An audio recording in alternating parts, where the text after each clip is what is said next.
Dear student, today we have to learn about the earthing. So you have listened the term earthing. It means the wires directly connected to the earth. So in electrical system, you have seen in our households a 3-pin socket. A 3-pin socket, the two holes are the same, and third one is the bigger than the first two one. अब देखते हैं बड़ा सा एक whole बना रहता है 3-पिन socket या 5-पिन सॉकेट में, ऊपर में जो वो that is the earth wire के लिए होता है। तो आप देख रहे हैं कि उसका कितना बड़ा इम्पोर्टेंस है। जितना हमको फेस और न्यूट्रल इम्पोर्टेंट है, उससे कहीं ज़्यादा हमारा अर्थिंग इम्पोर्टेंट है। उस होल से हमसे पता चलता है कि कितना बिग है। इसका मतलब है हमको अर्थ जो वायर यूज़ करना है वो फेस और न्यूट्रल के वायर से ज़्यादा कंडक्टिविटी का होना चाहिए, ज़्यादा करंट कैरिंग कैपेसिटी का होना चाहिए। तो इसका यही शो करता है। तो हम इसमें देखेंगे आज अर्थिंग, और उसमें सब टॉपिक रहेगा, उसका इम्पोर्टेंस, यूज़ और डिफरेंट टाइप्स ऑफ अर्थिंग और उसका डायग्राम। तो देखते हैं कि उसका क्या इम्पोर्टेंस है।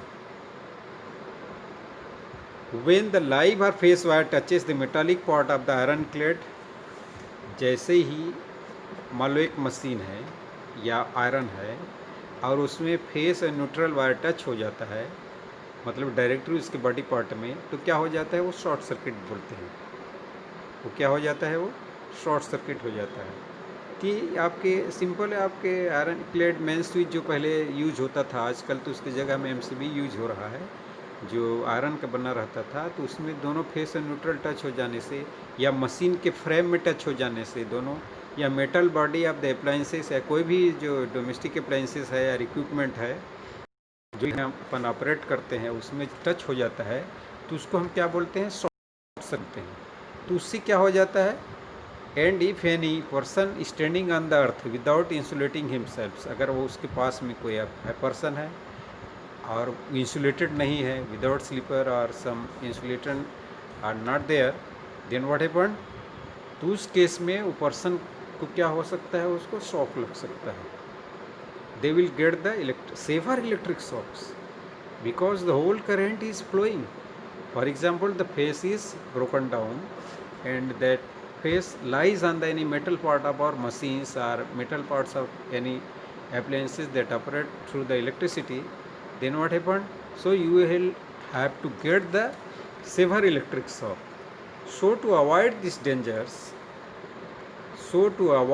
dangers, now look at the term, all the metal parts of the fitting, जितने भी metal parts of fitting है अपने हाउस होल्ड्स में, appliances या फिर इक्विपमेंट या भी कोई मशीन, वो क्या होना चाहिए, अर्थ होना चाहिए। इसका मतलब है उस 3-पिन के थ्रू हमारा जो मीटर है, आप देखते होंगे जैसे मीटर इंस्टॉल करते हैं वहाँ पर एक अर्थ वायर नीचे ग्राउंडिंग किया जाता है, और वो अर्थ वायर पूरे घर में रन करता है। जितना भी हमारा 5-पिन सॉकेट का जो हैवी वाला, जहाँ पर पॉइंट रहता है ऊपर में बड़ा और बिग वाला जो होल रहता है, उसमें वो सप्लाई उससे कनेक्टेड रहता है।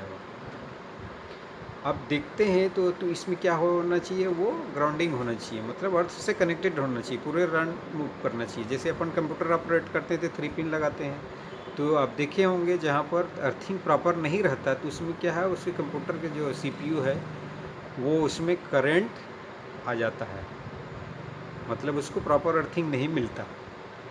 तो इसको आपको देखना है कि उस केस में हमको टेस्टर यूज़ करना है और चेक करना है कि हमारे घर में प्रॉपर अर्थिंग, अगर अर्थिंग है प्रॉपर तो उसके मेटल पार्ट्स में करंट नहीं आएगा। इसका यूज़ देखते हैं बच्चों, द ग्राउंड वायर, इसको अपन दूसरा टर्म में क्या बोल सकते हैं, ग्राउंड वायर, मतलब उस वायर को ग्राउंड किया हुआ है। ग्राउंड किया मतलब अर्थ से कनेक्ट किया है।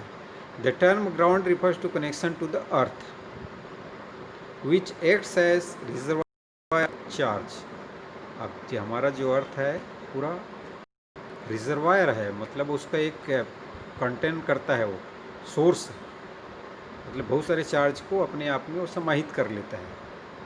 A ground wire provides conducting part to the earth which is independent of the normal current carrying path in electrical appliances. आप देखे होंगे जैसे ही करंट उसमें फ्लो होता है तो क्या हो जाता है, वो जो फॉल्टी करंट है, जो मतलब फेस किसी के मेटल पार्ट में ऑपरेटस में कनेक्ट जो कनेक्ट कांटेक्ट में आ जाता है, वो करंट जो है वो सीधे कहाँ चला जाता है, अर्थ में चला जाता है। तो अगर उस केस में हमारा बॉडी उस मेटल पार्ट से कोई भी मशीन जो है या फिर कोई भी प्रेस है या फिर किसी भी इलेक्ट्रॉनिक इक्विपमेंट है उससे टच होता है, तो जो मैक्सिमम अमाउंट ऑफ करंट है वो किस में चला जाता है, अर्थ में चला जाता है। और हमको, क्योंकि हम स्लीपर पहने हैं मान लो, तो उस केस में हमको लेस अमाउंट ऑफ शॉक लगेगा। Next, in electrical engineering, ground or earth is the reference point in an electrical circuit from which voltage are measured. A common return path for electric current or a direct physical connection to the earth. तो हमको ये थोड़ा सावधान रखना चाहिए और देखना चाहिए कि हमारे घर में ऐसा है कि नहीं, प्रॉपर अर्थिंग है कि नहीं।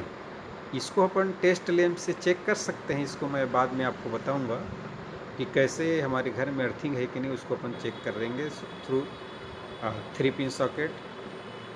और जैसे कि हम वीडियो भेजेंगे आपको कि टेस्ट लैंप कैसे बनाना है, तो उसके थ्रू। तो आप देख रहे हैं बच्चों, यहाँ पर अलग अलग टाइप का अर्थिंग यूज़ करते हैं अपन। जैसे पहला है कि पाइप टाइप, दूसरा प्लेट टाइप। तो पाइप टाइप में आप जब देखते हैं तो ये डिग किया जाता है ज़मीन में, ये जैसे गड्ढा बना दिया, गड्ढा के बाद क्या करते हैं, इसमें नीचे में एक पाइप रहता है, उस पाइप को नीचे तक ले जाया जाता है। इसका स्पेसिफिकेशन इसमें दिया हुआ है, ये फनल लगा रहता है, पाइप रहता है, और इसको ये मेन जो पाइप है ग्राउंडिंग रहता है, इसलिए इसका नाम पड़ता है पाइप अर्थिंग।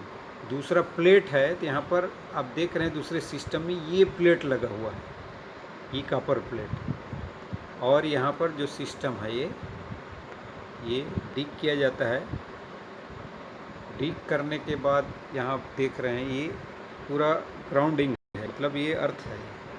इसमें खोद करके इसको गड्ढा बना करके इसमें अपन ये प्लेट यहाँ तक पहुँचाया, और उसका जो सिस्टम है चारकोल और जो भी उसका जो मॉइस्चर मेंटेन करने के लिए रखा जाता है, ये यहाँ पर फिलअप किया जाता है, चारकोल और सॉल्ट और जो भी मटेरियल। उसके बाद इसमें सीजनली जैसे बारिश होता है तो क्या हो जाता है, तो उसका जो पानी जो रहता है बारिश का पानी, वो इसमें जा कर के उसके सराउंडिंग को वेट रहता है, गीला रखता है, जिससे क्या है वो प्रॉपर अर्थिंग जो कंडीशन है वो मेंटेन करके रखता है। तो there are the 2 types of earthing here, pipe earthing and plate earthing. So और question is right importance of earthing. बच्चों आप WE जो वर्क एक्सपीरियंस वर्क एजुकेशन का काफ़ी नोटबुक है, उसमें आप इसको नोट करिए और क्वेश्चन को मेंटेन करिए। उसके बाद हम एक प्रोजेक्ट वर्क देंगे राखी मेकिंग, और इसके लिए मैं अलग से वीडियो आपको भेजूंगा, जो अपने घर में रहते हुए कैसे आप अपने घर के पुराने सामान से जो जिसको हम फेंक देते हैं कचरा समझ करके, उससे हम राखी कैसे बनाएंगे, उसके लिए मैं अलग से वीडियो भेजूंगा।